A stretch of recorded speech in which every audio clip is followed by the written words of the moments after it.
What's going on, my little piglets? It's your BFF Pork Chop here, and I'm coming at you with another video that's a rant, a rave, a ramble, a talk, a discussion, a vent about America's team, the Dallas Cowboys.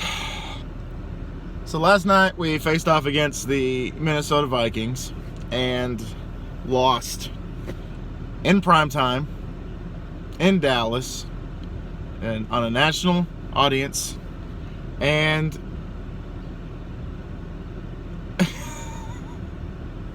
I don't know how to explain this. Dak had a damn near perfect game. That last pick didn't even count. That was a Hail Mary, and it was caught in the end zone by the Vikings. That's no big whoop, whatever. Other than that, he had a great game. He had a perfect game. He had the ball in his hands, and he utilized it. And in all honesty, I thought we were on the comeback trail. I was like, okay, we're going to come back. We were down 14-0 really early. That's not good. And then we eventually started chipping away. Maher missed a 58-yard field goal, but the roof was open, so I don't know if that had to do with anything, but that was ridiculous. Zeke didn't look too good. Dak found Amari, and Amari Cooper did his best smooth criminal dance on the sidelines. Each time he caught it, he's like, whoa! So I was like, okay, if we're going to win this game, it's got to be because of Dak Prescott and his wide receivers. Zeke's not giving us anything, and the defense couldn't really stop a nosebleed. They did okay last night, but they didn't do the best, and okay, that's not going anywhere. I'm frozen over here. It's supposed to get down to like 16 degrees here in Amarillo, so I'm just waiting. My back window is kind of unfreezing. This one is going to take a little bit. So what cost us the game, you might ask me? For those of you that didn't watch the game, for those of you that, care but didn't get a chance to, our play calling cost us the game. That's usually an indicator that something happened because the play calling. That last punt return, woo, that was brutal. They told Tavon Austin to call for a fair catch when the punt happened. If you go watch the replay, Tavon easily could have gotten that from midfield, probably damn near close to the red zone. And instead of a couple of dink and dunk passes that Dak had to do to get his tight end, I think Jarwin caught every single one of them out of bounds. It turned into two, I think, dink and dunk passes that Jarwin got out of bounds and one Hail Mary that got intercepted. But if Tavon would have taken that and he would have done what he's paid to do, then I think, honestly, we would have been in a hell of a lot better spot than what turned out. Because Tavon's got legs. The guy is just speedy. The guy can go all over the place. And when that happened, he called for a fair catch. I was like, I was kind of like tilting my head like, huh? Why did you, what possessed you to, whatever. So we're now 5-4. We still have one game ahead of Philly, but we're tied overall with Philly for the NFC East.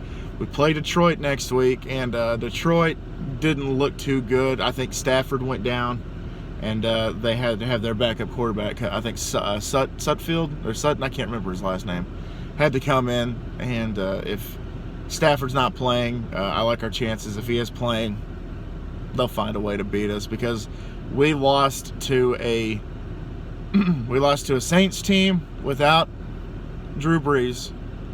We lost to a Jets team that was pretty much at full health.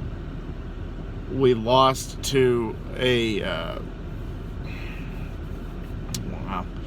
we lost to the Vikings that did not have Adam Thielen. Instead, they relied on the screen passes and the play-action shotgun passes of Kirk Cousins just rolling in and out of the pocket. Hey, I got some tread. Awesome. And they beat us. Death by 1,000 paper cuts is what I said about halftime when I was watching the game. I was like, this is how they're going to beat us. They're going to beat us with those screen passes. They're going to beat us with those play-action rollouts. They're going to beat us with that, and it's going to be ugly. And sure enough, that's what they did. I think they're running back had more receiving yards than he did rushing yards last night. And last time I saw, Zeke didn't even have 50 yards last night. He had a little over 50 yards rushing last night. So the game that was supposed to be these two running backs going back and forth in the run game turned into just smoke and mirrors. And so I guess this proves another point that when we rely on Dak instead of the running game, we get burnt. We lose.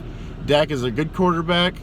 I wish he was better. I wish that our wide receivers were better, even though they put up a damn good game. Consistency is something that needs to be preached in that locker room.